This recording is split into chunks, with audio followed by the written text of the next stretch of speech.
Hello. Thank you all for joining us again following that delightful lunch. Bonjour, my name is Kelly Mosteller. I am the Executive Director of the Harvard University Native American Program. I am also Citizen Potawatomi Nation from Shawnee, Oklahoma.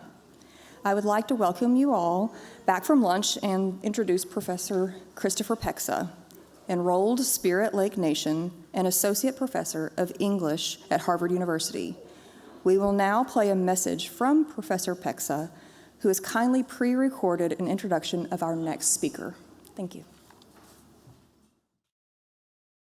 Homitakuipi, chante washte anape chiuzapido, Chris Pexa emakiapido, bade wakanto an Dakota, ga Polish Irish oyate, hemacha, Pexa, Charbonneau, Leonard, Young, Tioshpe emataha, naha, miniwa kaoyanke ed omawapi. Wana Harvard University's Department of English muspewakye. Greetings, my relatives. I welcome you all with a good heart. My name is Chris Pexa, and I am B'nai Wakantoan Dakota and Polish and Irish from the Pexa, Leonard, Charbonneau, and Young Tioshpe. I'm an enrolled member of the Spirit Lake Nation and am currently Associate Professor of English here at Harvard, where I am also affiliated with and on the Faculty Advisory Board for Harvard's Native American Program. And it is my honor today to introduce our next presenter. Shannon Speed is a citizen of the Chickasaw Nation.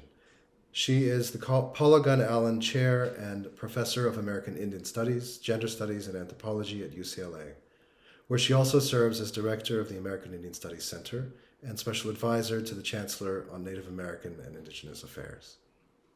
Dr. Speed has worked for 3 decades in Mexico and the United States on issues of Indigenous rights, gender, neoliberalism, violence, migration, and activist research.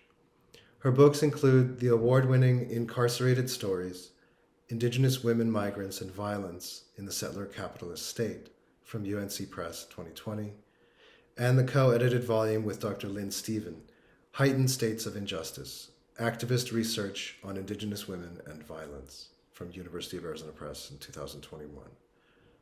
She is currently working on a new book with her own tribal nation entitled Chickasaw Spring, Law and Resurgent Sovereignty in a Native Nation. She is a recipient of the President's Award from the American Anthropological Association and the Chickasaw Dynamic Woman of the Year Award from the Chickasaw Nation.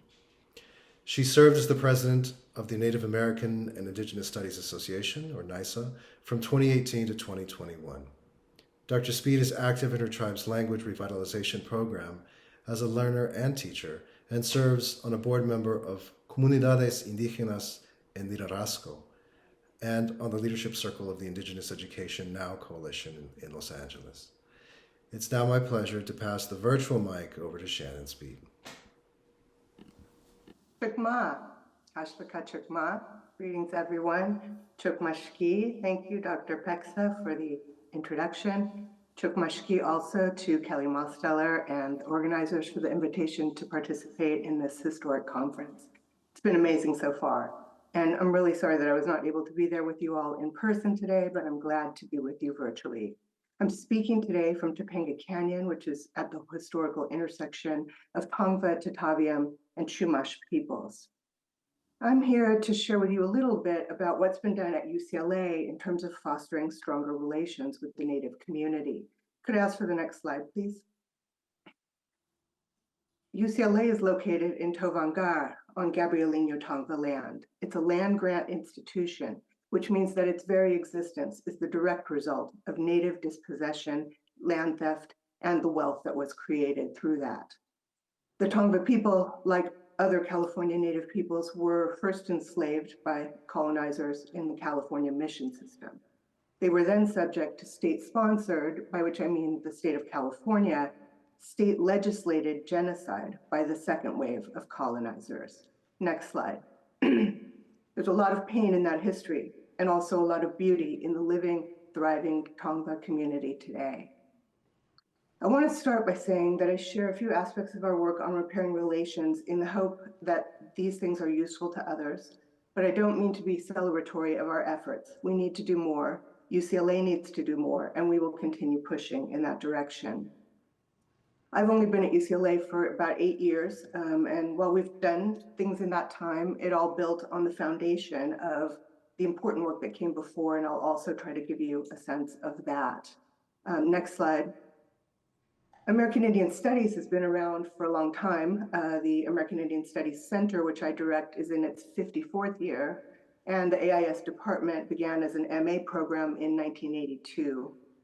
And individual faculty members, not just in AIS, but across campus, have long had individual relationships with Native community, whether in LA or in the other places where they work. And those relationships, of course, are important. But I want to focus today on work that was about UCLA as an institution, UCLA's relationship with the community. And it's my sense that efforts at the campus level really began with repatriation. Conversations with community began in the late 1980s. At that time, next slide, please. The university wanted to move the American Indian Studies Center into Haynes Hall, which you see here, the building on the right, where the anthropology department was located. Students protested, deeply offended by the idea of being moved into a building where ancestors lay in drawers and closets. This event spearheaded future organized protests against the retention of remains and cultural items across campus. At the same time, Native students and faculty were building dialogue with California tribes about repatriation. Next slide. There were vociferous debates in the year 1990, protests and counter-protests, and unfortunately, even a student group organized to oppose repatriation at the behest of some faculty. But in light of the protests, both on campus and in the community, and also probably in anticipation of NAGPRA's passage, then Chancellor Young appointed a NAGPRA advisory committee in October of 1990, the first of its kind on a UC campus, and a month prior to the actual passage of NAGPRA into law. UCLA's first repatriation took place in 1996. And over the course of the next 2 decades, UCLA, under the leadership of archaeologist Wendy Teeter at the Fowler Museum, would repatriate virtually all ancestral remains on our campus, including, in at least one instance, UCLA donating land to reinter ancestors from landless tribes. There are only 5 remaining ancestors on the campus today, and they are in the process of going home. And the NAGPRA process on ancestral remains is 99% complete. That involved, of course, a lot of engagement with tribes and also signaled to the Native community that UCLA cared about this issue. So Harvard, I say this with love in my heart for all the people I know that are working hard there to carry out the repatriations from your campus. From 2000 to 2003, a series of listening conferences was held at UCLA. As the name implies, the point was to listen to Native community and hear about what UCLA could do that would be useful to them. One important result of those conversations was the founding of the Tribal Learning and Community Educational Exchange, or TILSE by its acronym. It's a multifaceted program that combines educational opportunities for Native community through UCLA Extension and also gets UCLA students out for educational experiences working in Indigenous communities. It's an important university community collaboration and was endowed by the San Manuel Band of Mission Indians. Next slide, please. I think the most important thing I want to point out is that over the course of several decades, UCLA, people within UCLA, were listening to community and letting our work with them emerge from community-defined needs. Later examples of this would be projects like the ones Wendy Teeter and Mishana Goman collaborated on, like Mapping Indigenous Los Angeles, which responded to the community's sense of being invisibilized on the LA landscape. And that same team's Carrying Our Ancestors Home, which is a community-based website that serves as an educational tool for people seeking to understand the repatriation process and the diversity of community experiences in returning ancestral remains and cultural items. Next slide, please. We spent a number of years advocating for the creation of the special advisor to the chancellor position and achieved that in 2018. When we were thinking through what that position should be, we ultimately decided that we needed both a sort of a liaison type community engagement, but also work within the university, advising on policy matters and setting best practices and protocols for engaging with community, because those things also affect community relations. So, for example, Angela Riley and I now serve in that special advisor role. And one thing we do is review copy coming out of strategic communications about Native-related issues to avoid errors or gaffes in communication that can upset community. One important aspect of Mishona Goman's work during her tenure as a special advisor was the creation of a memorandum of understanding between UCLA and the Tongva. Can I have the next slide? The MOU is important both because it establishes a nation-to-nation relation between UCLA and the Tongva, and because it recognizes a reciprocal relationship in which UCLA gives access to certain open spaces on campus for the tribe for harvesting of native plants or carrying out ceremony, but also that UCLA benefits from the cultural knowledge that the Tongva bring. Next slide. One important open area included in the MOU is Sage Hill, a 3-mile piece of land at the northwest end of campus that is a whole ecosystem for plants and birds and animals, and is being revitalized by the sustainability folks on campus who are working with the Tongva community around traditional ecological knowledge of plants and their ongoing care. So this reciprocal relation was important because the Tongva are a landless tribe and can have difficulty accessing land for the types of things I mentioned. It's quite short of land back, of course, but it was a positive step in UCLA relations with the Native nation whose land we are on. Another project, next slide, another project that was related to that expressed community need was the UCLA Mildred Mathias Botanical Garden, where Director Victoria Sork worked over a couple of years to develop relationships with Tongva folks and together establish a basket weaving grasses garden from which community members can harvest grasses for traditional basketry. Next slide. We did develop a land acknowledgement in dialogue with the Tongva community cultural advisors, and again, importantly, took their lead in what that acknowledgement would say. It begins with the words "as a land grant institution," and that's important in acknowledging the fact that we can only be here working on these lands because they were taken from Native peoples, and that gives us a responsibility. Importantly, I think also in 2019, the chancellor sent out a university-wide communication encouraging people across the campus to use it. Next slide. So in a similar vein, and this is the last thing I want to talk about is because we're probably coming up on time, but the Native American and Pacific Islander Bruins Rising Initiative. In early 2021, a sort of grassroots coalition of Native and Pacific Islander staff, students, and faculty formulated a demand letter of sorts outlining why there should be an initiative on Indigenous life and what we thought was necessary to make UCLA both a healthy climate for Native folks on campus and a premier institution for researching and teaching about Indigenous life. It took a while, over a year, and the students mobilizing here was absolutely key. But in June of 2022, the chancellor announced the Native and Pacific Islander Bruins Rising Initiative. Next slide, please. Which involves a whole series of things: faculty hires, staff hires, student support, postdoctoral fellows. This importantly sent a message across the campus that Native people matter and that research and engagement with Native communities is a campus priority. Next slide. So just to reemphasize in closing, taking the time to build relationships, listening to community interests and needs, and departing from those interests and needs for efforts that serve Native community are fundamental to developing healthy relations between the university and the community. Acknowledgement is important in recognizing the past and ongoing harm which the university is constructed on, but building relations and meeting community needs is a critical step beyond acknowledgement. I've mentioned a few of the limited ways that I think we have raised the university's interest in respecting engaging Native community, and more importantly, have helped to repair UCLA's relations with the peoples whose land we occupy. But again, I want to emphasize that the magnitude of the harm to Native peoples that UCLA is implicated in is so great that these very small steps can only be understood as beginning steps. We still have much work to do. I appreciate that Harvard is taking steps to rectify past harms.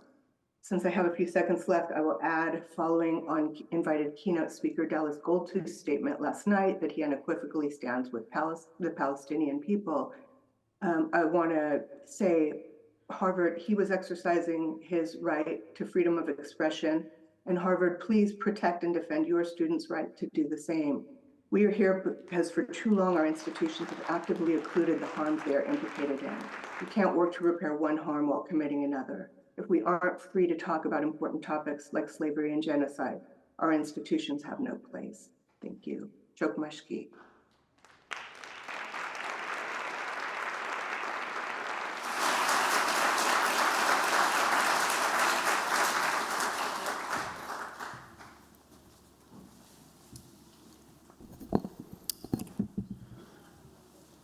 Bonjour Jayak, Sakone, Dejnakas Mina. Shishibane, Buriwad mi and Damina. Muko, Hondo Dem, Mina, Wachbugoshmok, Dojbia. Good afternoon, everyone. My name is Cable Wilkerson. I'm a citizen of the Citizen Potawatomi Nation of Oklahoma. I'm Bear Clan, and my families are Bursaw and Muller. I'm a third-year PhD candidate in history here at Harvard University, and I'm a Anishinaabe of the Southern Plains, where I was born and raised, as you could probably tell by my outfit. And I'm a proud graduate of Texas Tech University. My sincere thanks to Shannon Speed for offering that insight for us today.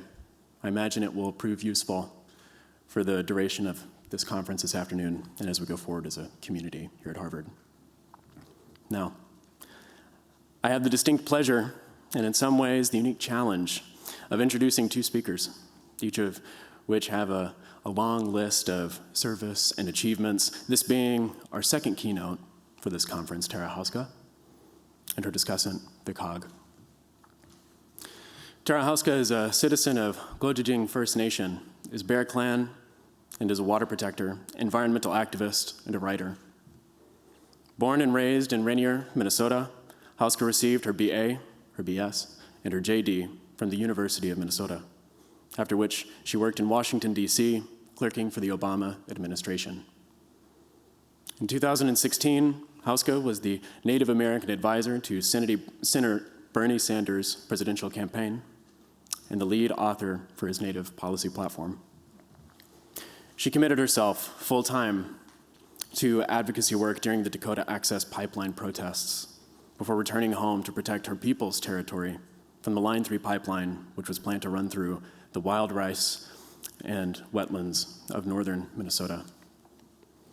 Responding to the threat that Line 3's construction posed, Houska founded the GNU Collective, an Indigenous women, two-spirit-led organization dedicated to defending Indigenous land and which advocates that Indigenous sovereignties and traditional knowledge be at the forefront of our efforts to protect the earth.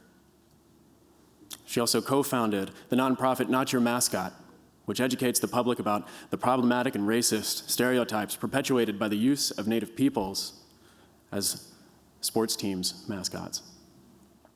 Houska is a prolific writer, having published works in the New York Times, Vogue, and CNN, and is a contributing writer for the Indian Country Media Network.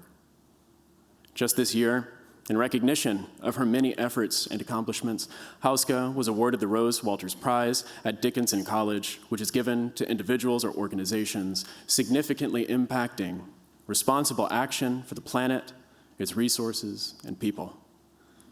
And finally, as somebody who has followed Houska's career for many years, I would be remiss if I didn't mention that she is a proud mother to Josephine Wabana Anang.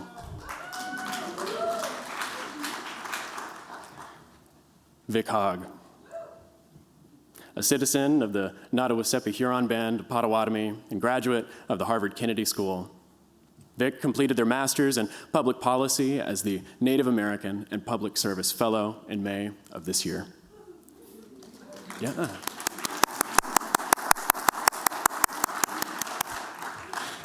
Vic's graduate thesis on increasing climate response capacities in Alaska Native communities was awarded with distinction.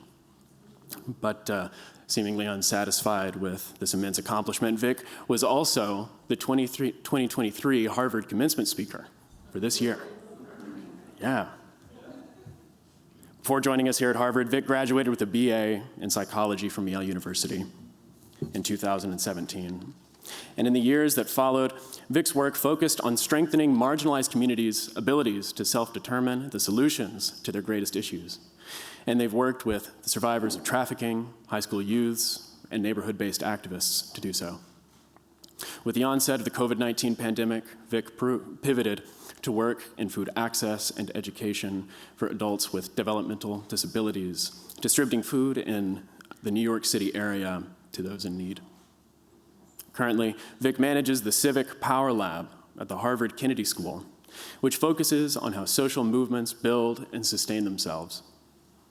Vic's work is well known in the Harvard community, and their unwavering commitment to environmental justice in Indigenous, queer, and trans communities is evident in the recognition that they have received for their tireless work. Indeed, I'm proud to call Vic my friend. I'd like to welcome to the stage Tara Houska and Vic Hogg.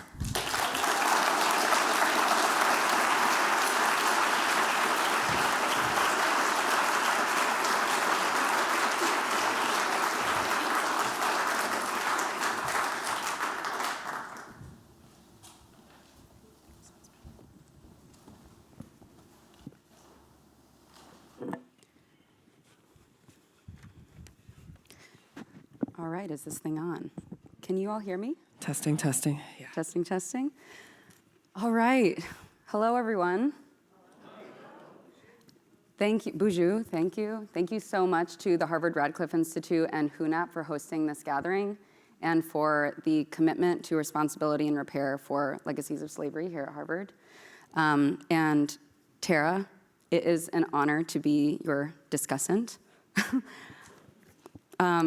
Yeah, thank you so much to Cable for that lovely introduction. And I just feel very, very blessed to be able to sit on this stage with you. And I'm excited for our conversation today. So, why are we here?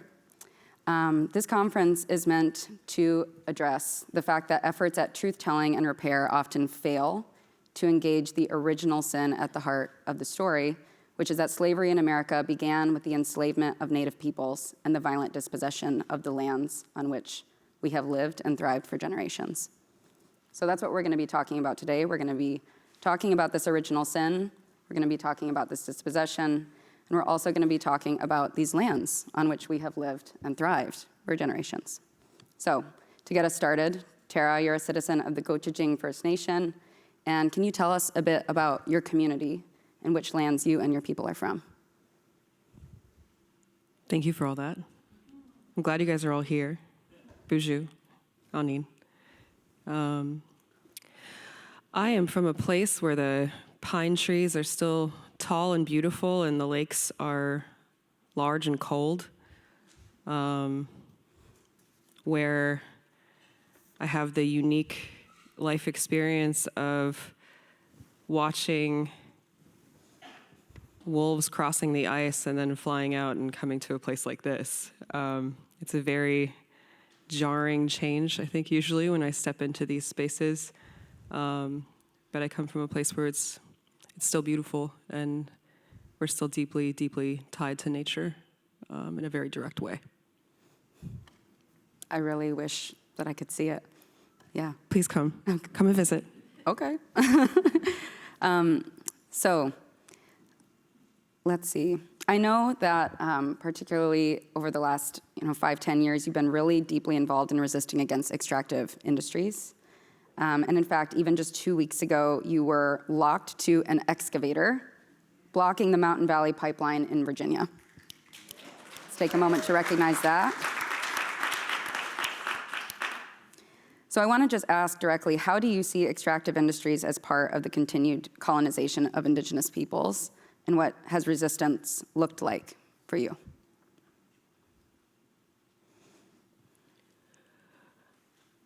When you are looking to remove a people, to displace a people, the pieces that we see again and again are the land. They go after the land first. Whether it's the buffalo out in the plains, the sturgeon in the Great Lakes, the wild rice of the Anishinaabe people, the olive trees of the Palestinian people. Those are the ways that colonization and extraction are intertwined inextricably. It is the heart of our people. And we're at a place where you've displaced a people, right? The colonial government has displaced a people, but now there's the last of it, right? Coming for those last pieces, coming for those last places and spaces. The ease with which a colonial government and colonial minds are able to destroy a land that they lack that deep connection to, that deep spiritual place to. And a river is not just a river, it is a living being. The wild rice is not just the wild rice, it is a living, spiritual, sacred being. It is the heart of who we are as people. An olive tree is not just an olive tree. I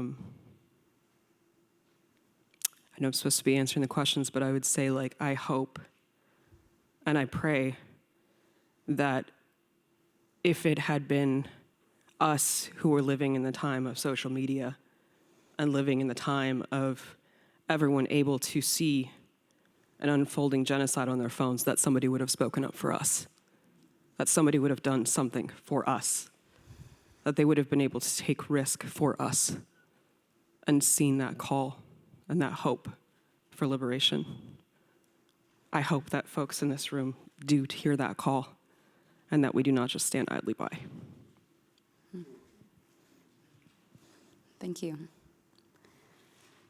So I want us to go a little bit deeper, I guess, into what the ways in which you see colonization being alive today. Like, we often talk about this as though it's a legacy of the past, as though we're reckoning with something that's happened long ago, but we're not living in that now. Oh, and I see that we're saying hi to little Joe over there. And Joe wants to answer the question.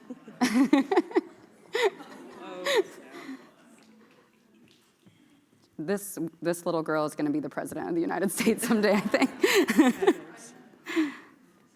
Hi, babes. Mm-hmm.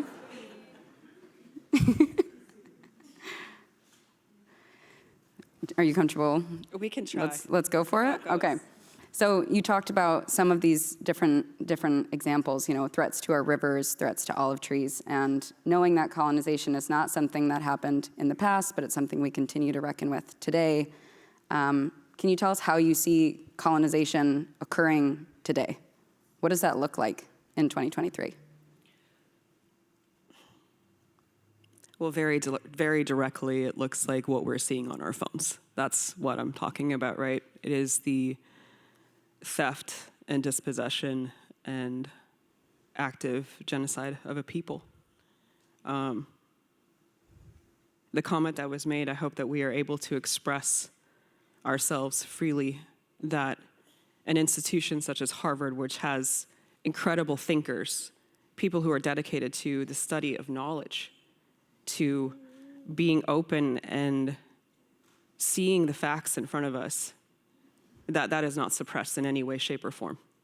That this continues to be a place of brilliant minds leading and guiding and shaping different policies, different ways of engagement, different ways of thinking. Colonization looks like so many different points of harm, right? Whether it's an oil pipeline that's threatening the people of Appalachia, whether it's an oil pipeline that's still running illegally through the Dakotas, called Dakota Access Pipeline, whether it's a mine proposed in Apache territory, Save Oak Flat, right? Like, there's so many different ways and shapes that colonization continues to take. There's pushbacks of decolonization, right? Of supporting and repairing and looking at what do reparations look like, but I don't think you can stop or you can begin the process of really repairing if the act of harm is still occurring. Mm-hmm. Okay. We're gonna bring these little girls somewhere else. exit stage left. Goodbye, Josephine. She's We'll like, miss no. you. Don't worry, babes. You'll be leading this whole thing in like a bit here. You'll be up here in 20 years. I actively expect that my daughter might eventually attend here and get kicked out, but we'll see what happens. And so another thing that I wanted to ask you about is you've been very outspoken about the importance of Black and Indigenous solidarity in these efforts of resistance, and particularly in the ways you've seen this solidarity show up in your own organizing. And so could you tell us a little bit more about what this solidarity has looked like and how you see fights for Black and Indigenous liberation as connected? The theft of land, the theft of labor are at the foundation of this country that now exists, called the United States. It does not exist without those initial threats, without those initial thefts. I think that our solidarity with each other has been longstanding. That it goes right back to those very first, whether it's the Underground Railroad or the intermarrying of Indigenous people of North America with Indigenous people of Africa. We saw each other and we still see each other, and that has continued through so many different generations of activism and pushing back and trying to build the world we want to see. I've seen that in my lifetime of seeing more and more and more Black, Indigenous, and people of color showing up in these resistance camps, who see the interconnectedness of our struggles, who see intersectionality, who actually want to practice what intersectionality looks like. My fight is your fight is my fight. Your liberation is my liberation is your liberation.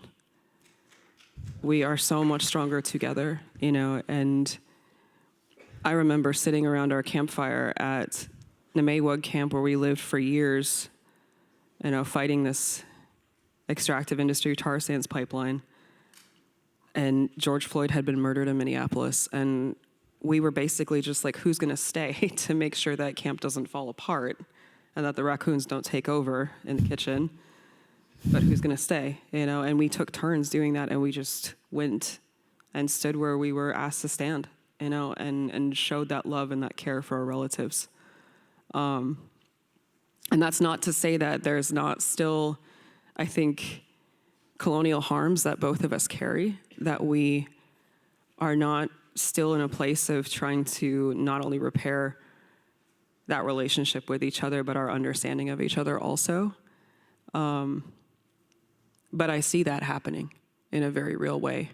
And I see us standing together in a powerful way that has, like I said, been there since the very beginning. And trying to at least address some of the harms that have happened along the way. Whether it's, the active enslavement of persons or, the Cherokee freedmen, and trying to begin to reconcile with each other and to move forward together, because it needs to happen. Mm-hmm.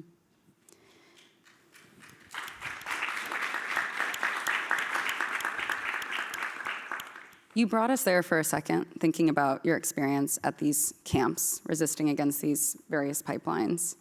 And I want to ask for you to bring us there a little bit more. Why was it essential that you were standing up against these industries? What were you guys fighting for? And what did that, feel like in those camps? I can only speak from my own experience, which was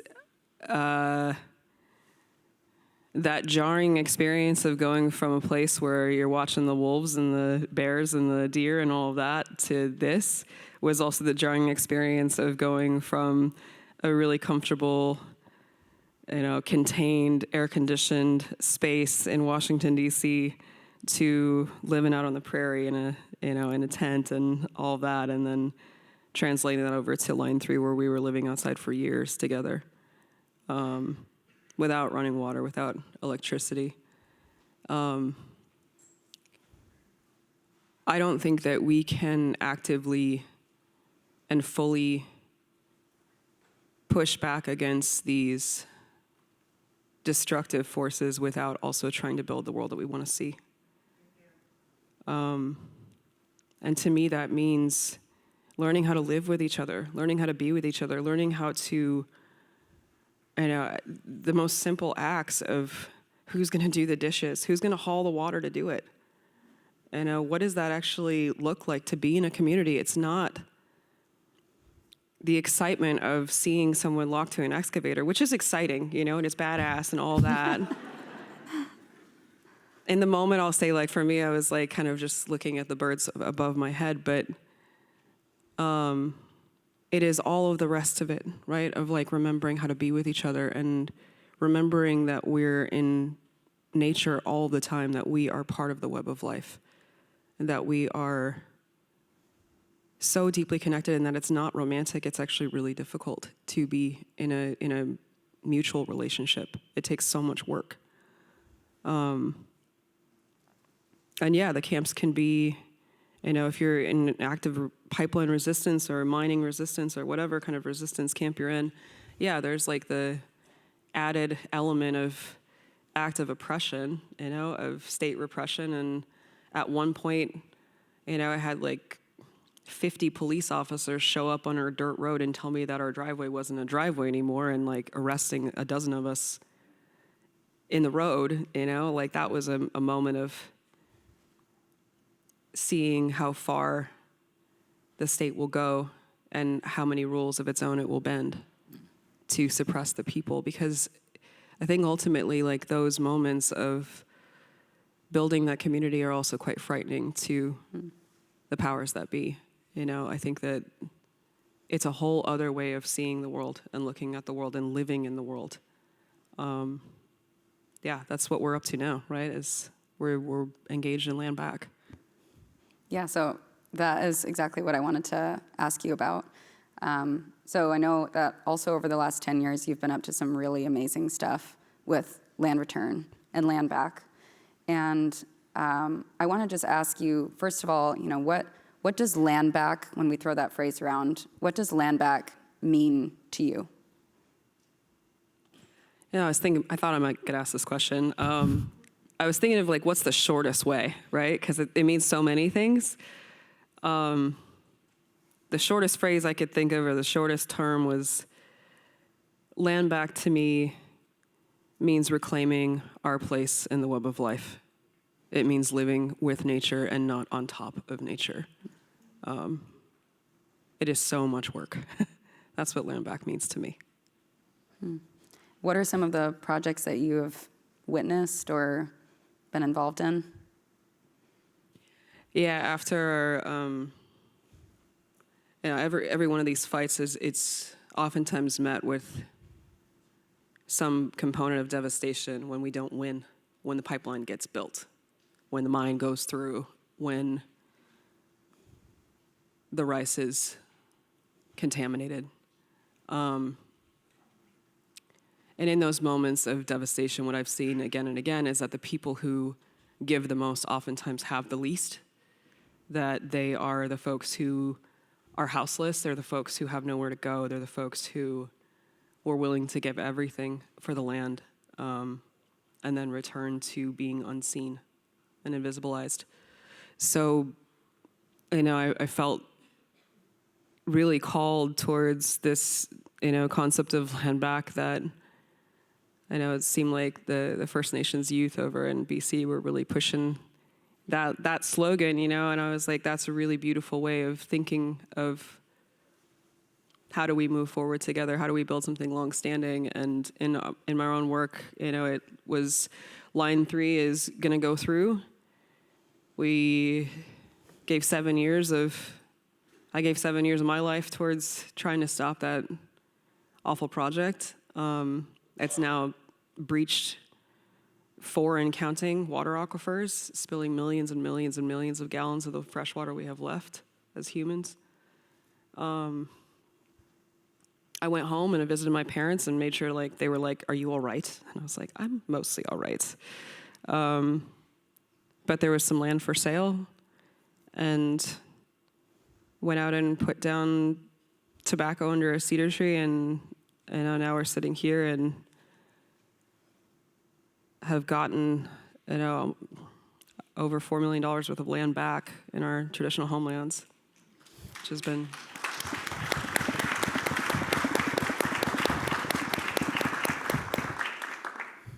and confusing, like my hometown of like, what are you guys doing out there? What is happening? We got this like old resort that's actually been in like a single family for decades that never chunked it up. They never sold it off for like little micro mansions you see along the lakes almost everywhere else.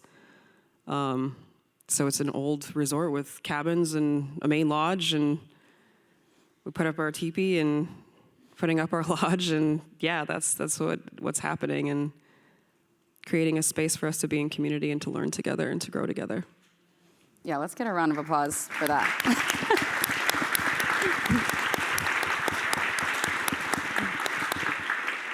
Yeah, I mean, I think many people in this room talk about the concept of land back, or maybe interested in it, but rarely do we actually get to see what it's actually looking like on the ground and the possibilities that it creates. And I love hearing about this plot of land because the vision is so beautiful of all of the things that the land could be used for. I'm wondering if you could share a little bit about what your vision is for the land, for you or for Josephine. Yeah. Well, Josephine has already got her whole, I have caught that baby on her way down to the lake pretty much every other day, fully clothed, right into the water. It's incredible to see her in this beautiful space. I'm born and raised where, we're actually in a border town right next to the res. And I didn't grow up on the lake. Most of us that are actually from that space do not get to have the privilege of being in the lake. We have to go to the public accesses. So to be in a space where I actually get to see the water is a new experience for me in my own homelands. I see already some of what's already unfolded, which is a place of respite for land defenders to come through and spend some time and be in community and rest, to get to feed chickens, and I think we're about to get a goat. Just to be together and to have those moments and a place to go, I think is something. And then, my vision, the pieces I would like to do with this land that has come in the path, I think is, it's brought to me by the water, its relationship with the water. All those years of defending and pushing for the water. I'm hoping it becomes a place for folks who want to learn how to push back. That want to learn, how do I campaign? How do I build?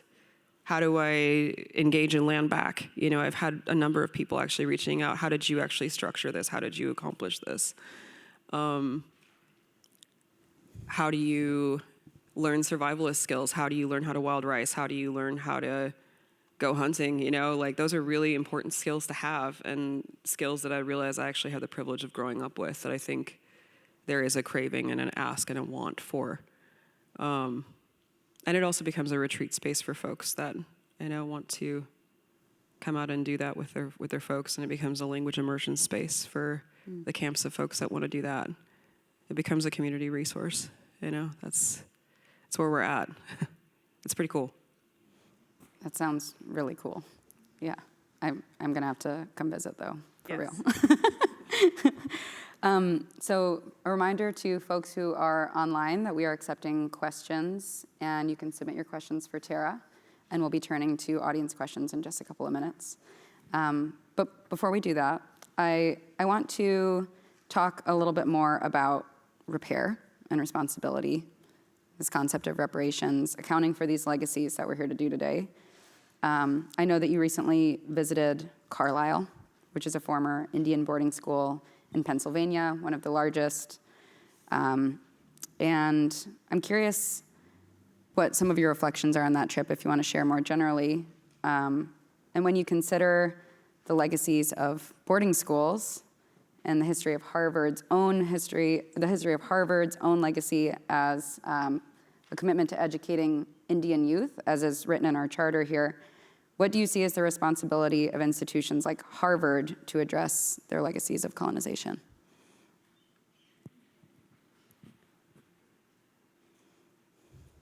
I can't tell you how strange it was to be in Carlisle, Pennsylvania on Indigenous Peoples Day. I can't tell you how almost like, soul-tearing it was to be in Carlisle as the whole-scale and unfolding horrors in Palestine were happening. To sit in a graveyard of our children and to think about, we're still here on the other side of this, but this hurt is still so real, and it's still so present. Some of these children will never go home. Some of our nations just simply do not have a way to bring our people home. Mm-hmm. And I think something that was really shocking to me was I was expecting to see the Carlisle I've seen on, through photos and all of that. But instead it's this active military base, and it's where all of the folks go to study to be colonels and generals and all of that, right? We are so not present in any of it. Mm. We are just kind of this footnote, but except for that graveyard that exists. How do you explain that, right? You cannot explain that away. It was inspiring to me to meet with Professor Lonefight, who is one of the first Indigenous folks on tenure track there, who is building a Center for the Future of Native Peoples as a place to not only educate the students of Dickinson about what's literally right down the street, but to also serve as a place for us who are coming to pay our respects, to visit, to potentially, repatriate as a safe space to be in within that community. I think that actually does at least a step towards repair, of this college is so intrinsically intertwined with what happened at Carlisle, which is everyone knows what that is, right? At least in Indian country, we do. An institution like Harvard, these are beginning steps, right? To have the conversations, to have the talks, to share space together, to grapple through concepts like this. But to me, a land acknowledgement is one thing, the action is another. Mm-hmm. I do not operate in just words, I take action, right? We have to carry our prayers and our thoughts into action. No one else is gonna do it for us. We are gonna do it for us, right? So I hope that there are concrete, real steps that this institution takes to even begin to repair. Mm-hmm. Mm-hmm. Yeah, I'm sure many people throughout this conference have heard about the work that the Peabody Museum is doing to repatriate funerary items, human remains, to their homes where they belong. In this past spring, I was fortunate to participate in a repatriation of the funerary belongings of hundreds of Potawatomi individuals that had been in the Peabody Museum for many decades, where we had tribal historic preservation officers come from several of our communities, and we gathered and we were able to do ceremony for those belongings as they were sent home. So we can applaud for that. But recognizing there's still a lot of work to be done, and for people who are watching and thinking about how their own tribes, their own communities might receive justice, I'm wondering if you can just share a bit more about what the importance of repatriation is. Why is it so essential that organizations move on this quickly and urgently?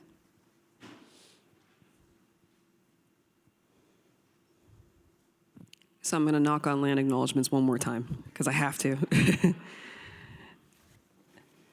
The whole point of a land acknowledgement is to think about whose land are we on, right? Whose land are we on right now?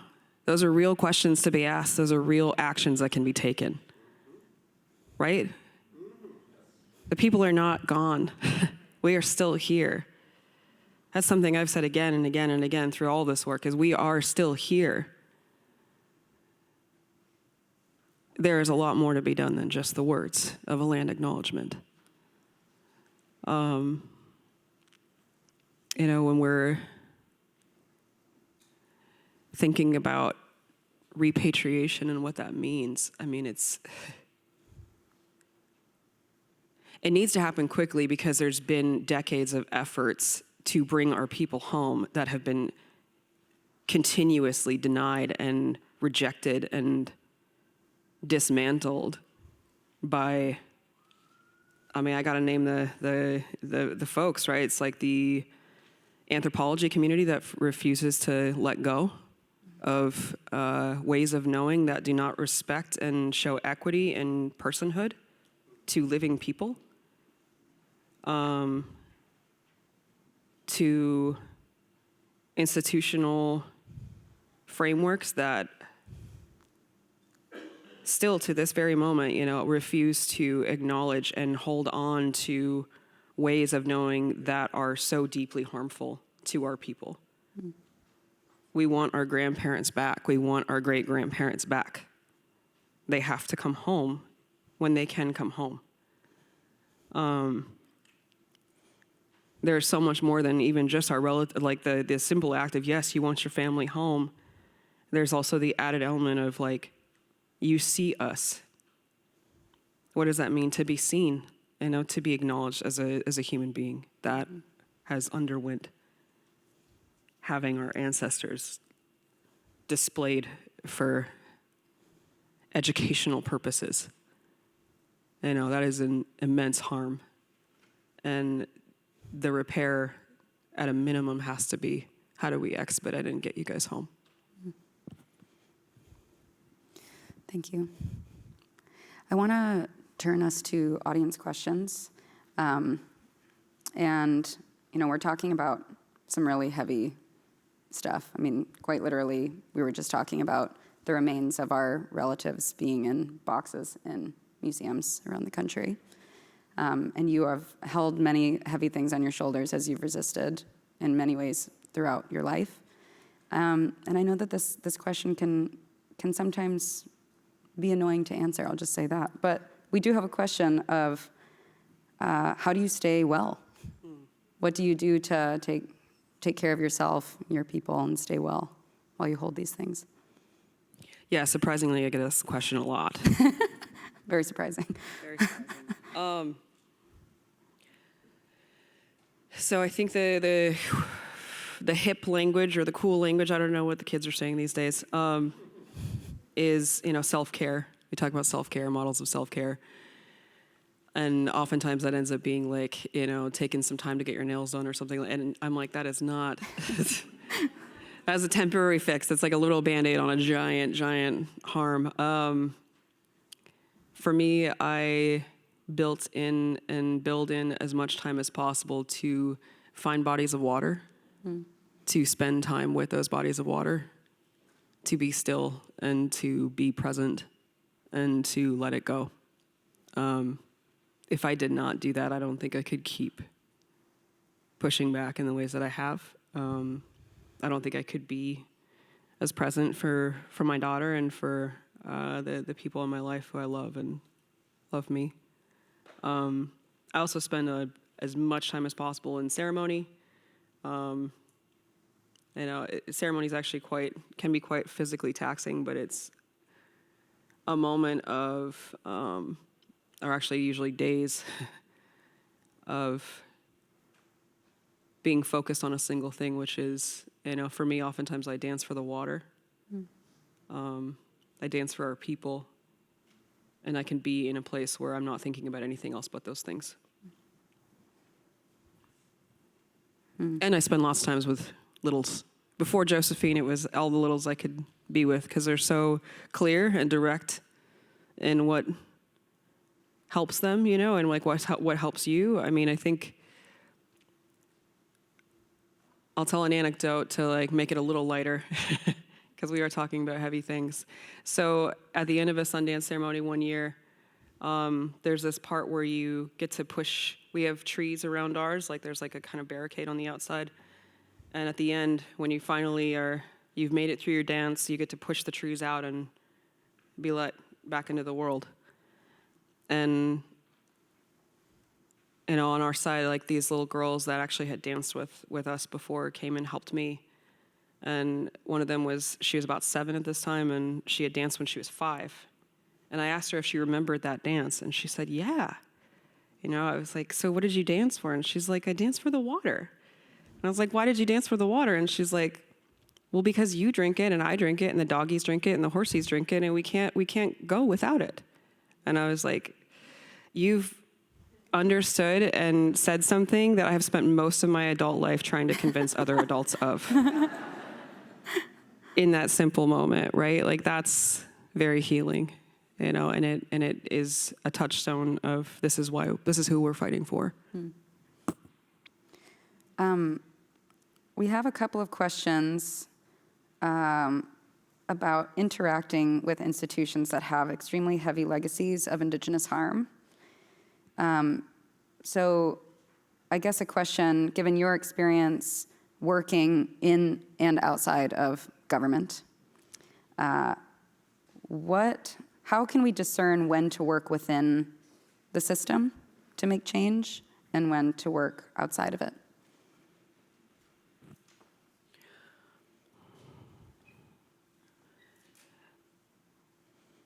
I think one of the harms of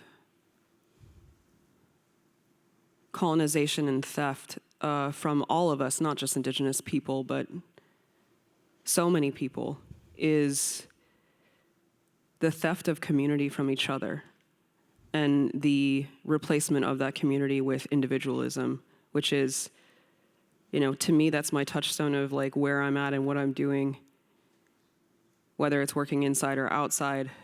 Is it still in step with community? Is it still beneficial for all, or am I doing this because I believe I'm the only person that can do this?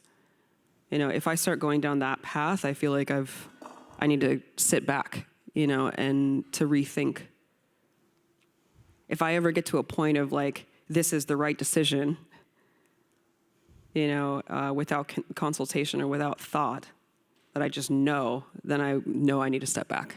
Like that is not, I've lost myself in those spaces. So I don't think that there's definitely or that there's a specific metric of which job do I take, which place is the right one, how do I know, beforehand where it's going to be. All I know is if you're sitting in those spaces and you begin to fall down that path, like that's really where I, find a way to know if I'm doing the right thing or not.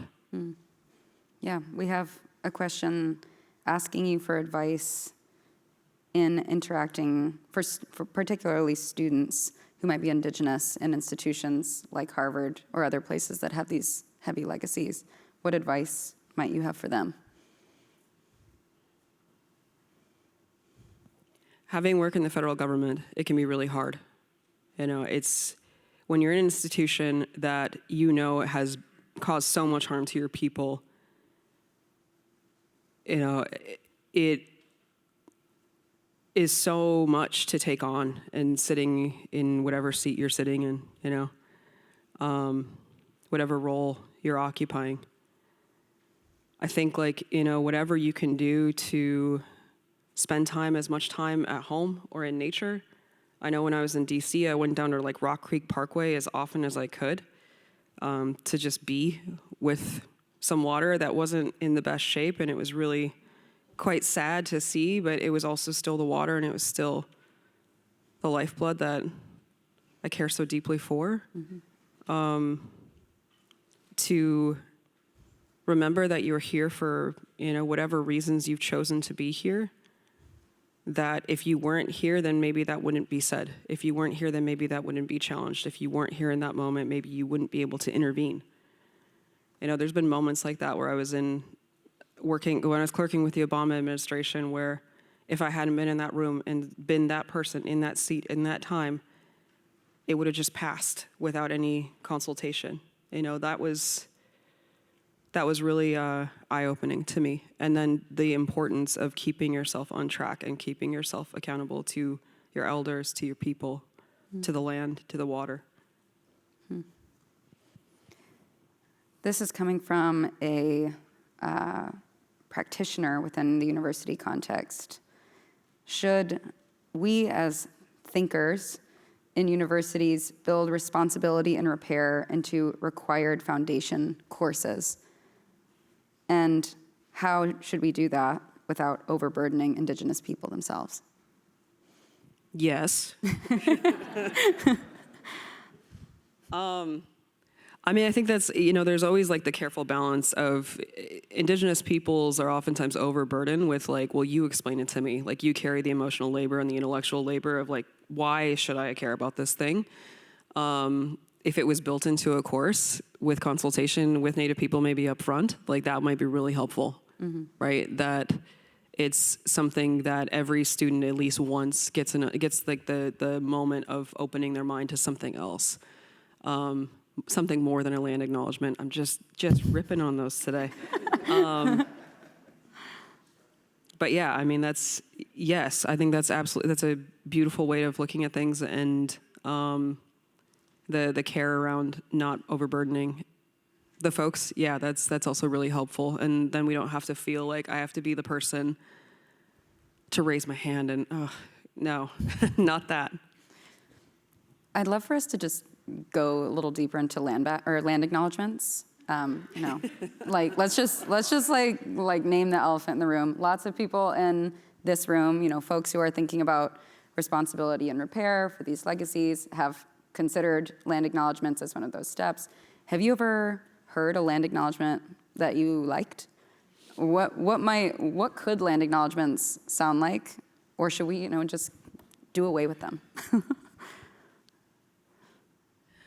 The only land acknowledgements I've ever seen that I have liked have been land acknowledgements that have a call to action within them, where there is an actual concrete next step. I actually ended up seeing a land acknowledgement from a little group in my hometown of, I believe they're like women who are doing like a book club type thing, but their land acknowledgement also has like a component of, we want to reseed Rainy Lake with wild rice, and we want to make sure that the original stewards of this land actually have access to this land. Like that's a completely different thing than we would like to acknowledge the traditional people. And you're just like, oh my gosh. Well, that's great. Well, they're sitting right here, right? Like they're, hello, hi, we're here. That's great. But now what? Like that should be like the next, now what? Yeah, the calls to action, like those are, without action, the words are just words. Yeah. We have about 10 minutes left, and while we go into our final questions, I want to kind of just get a sense of who's in the room. So, and I know that there are many folks that are online that I cannot see, so I'm sorry you cannot participate in this. But if you could raise your hand if you are a student. All right, thank you. You can lower your hands. You raise your hand if you are a researcher, maybe not a student, but a researcher, a practitioner who's interested in these topics. Great, thank you. You can lower your hands. Can you raise your hand if you're Indigenous? Oh, Can you raise your hand if you are an Indigenous person in Massachusetts? Oh, yeah. Thank you all for being here. Thank you. Just wanted to sort of, see who we're here with today. And to just kind of directly address this question, where we are right now here at the Harvard Responsibility and Repair, addressing these legacies conference, how can Harvard demonstrate a commitment to land back and to justice for Indigenous peoples? Well, my response actually has to do with y'all that are sitting in this room, which is, if Harvard wants to talk about land back, then it should be talking about the original people, talking with the original peoples of this land. Full stop. What do y'all want? What does that look like for you? You know what I mean? Like those are the conversations that need to be had. Like they are hyper-localized when it comes to something like that. Like how does this specific institution impact these people that are still here, that are absolutely still here, sitting here in this room? As far as the overall legacy with Indigenous peoples, it's repatriation, right? But it's also, I think there's a lot to be said for what Harvard could do in terms of, yes, it has a really incredible Native program, right, for students. Like, I'm always so impressed. I've been here a couple times and gotten to meet with incredible baddies from all over Turtle Island that are here in this institution that are learning from, some of the most brilliant minds.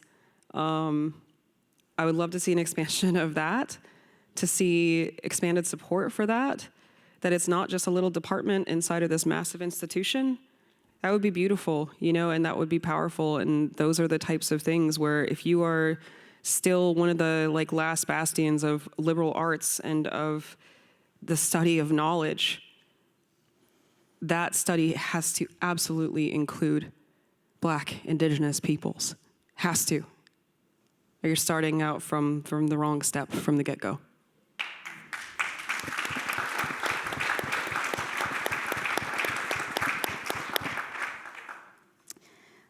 We have one question here that says, as a U.S. Indigenous researcher, I am struggling to share my ideas within these institutions out of fear of appropriation of our intellect. What advice do you have? Yeah, I mean,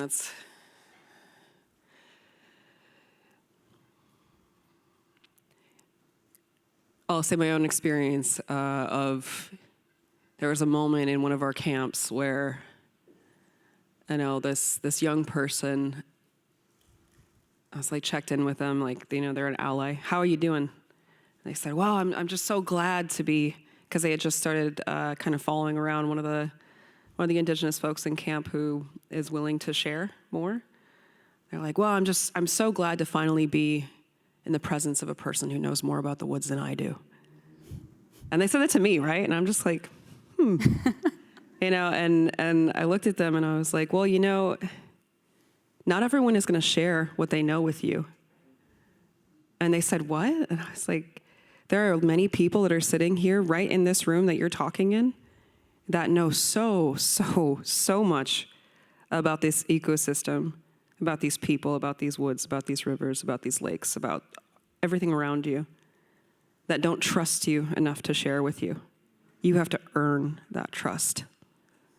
And I could see their kind of realization of, wait, this isn't just a subject to be mastered. You're not just going to tell me like they do in school. No, it doesn't work like that. I don't get to sit in a lodge and be given everything all at once, and then I become a master of that traditional knowledge. No, it takes time. It takes a relationship. It takes years of trust building and earning that happens, right? And mutuality that happens too. For a question like that, I think their apprehension is well-founded, well-placed. You don't have to share everything, and maybe you shouldn't, and I do have some concerns about some of we're in this era of social media and all of that, and I see a desperate and wanting desire to know, but then I also wonder, where does that go, when you're so freely giving it, when you're so freely offering it and sharing it. I think that's a careful consideration always. You should talk to the folks that you got that knowledge from. See where they're at, see what they think. Consult your own heart, consult with the spiritual beings that you're talking about.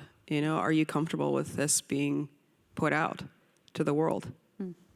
And used in who knows what kind of ways, It just because you have that relationship with it doesn't mean that someone else will have a similar understanding. Mm-hmm.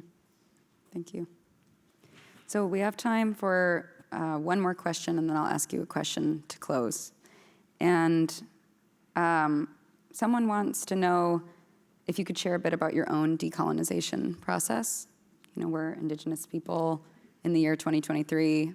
I went to public school, I grew up in the educational system of the United States. We all experience the process of decolonizing as well as we do this work. What has that looked like for you?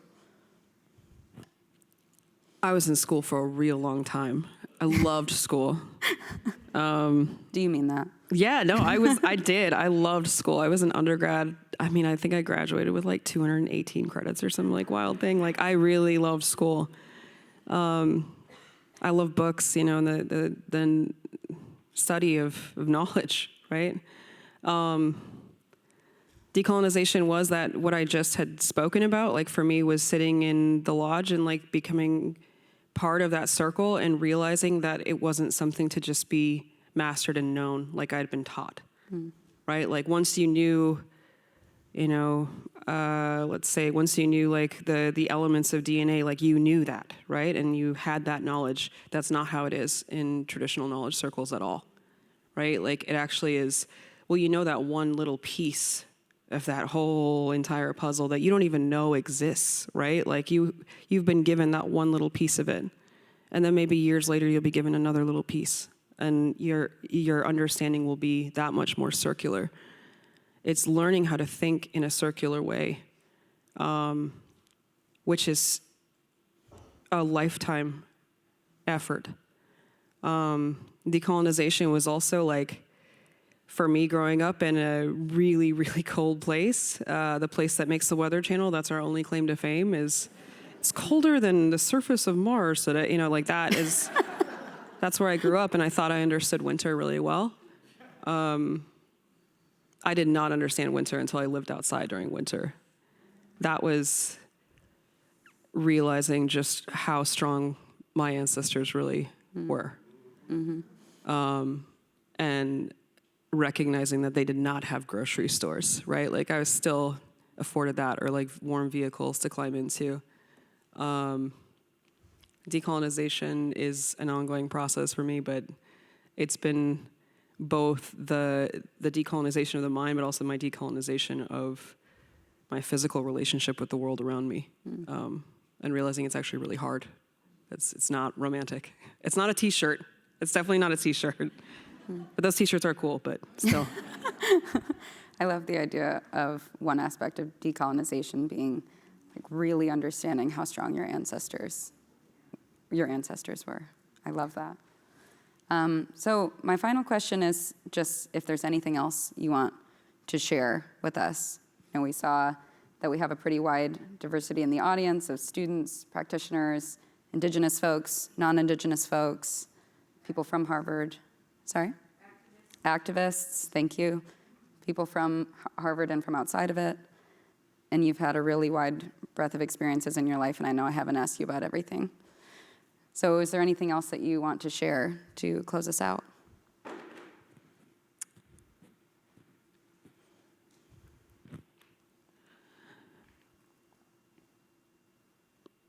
So I think like I get asked a lot about, besides how do I keep myself going, hope. I always get asked about hope. And my answer is not entirely hopeful, but it's also like one that I feel like is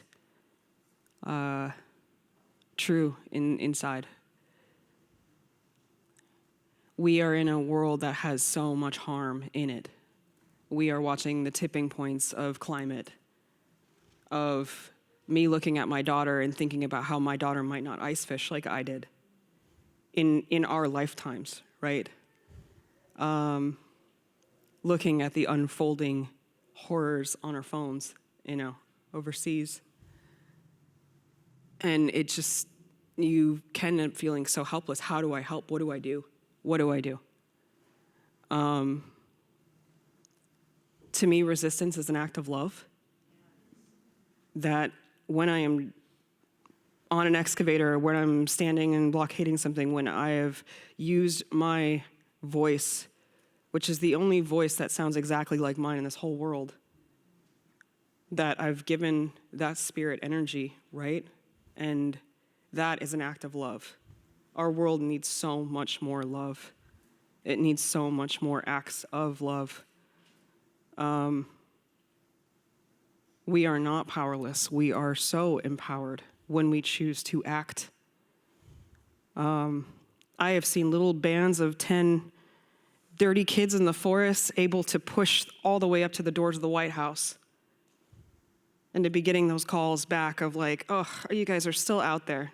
We're really concerned about civil disobedience. We're really concerned about the risk to the, that happens because of people choosing to take those actions of love. We are never helpless. We can do something. I think when we give those acts of love, that the earth feels that the energy that is present in all of us feels and reacts to that. So please act. Take action.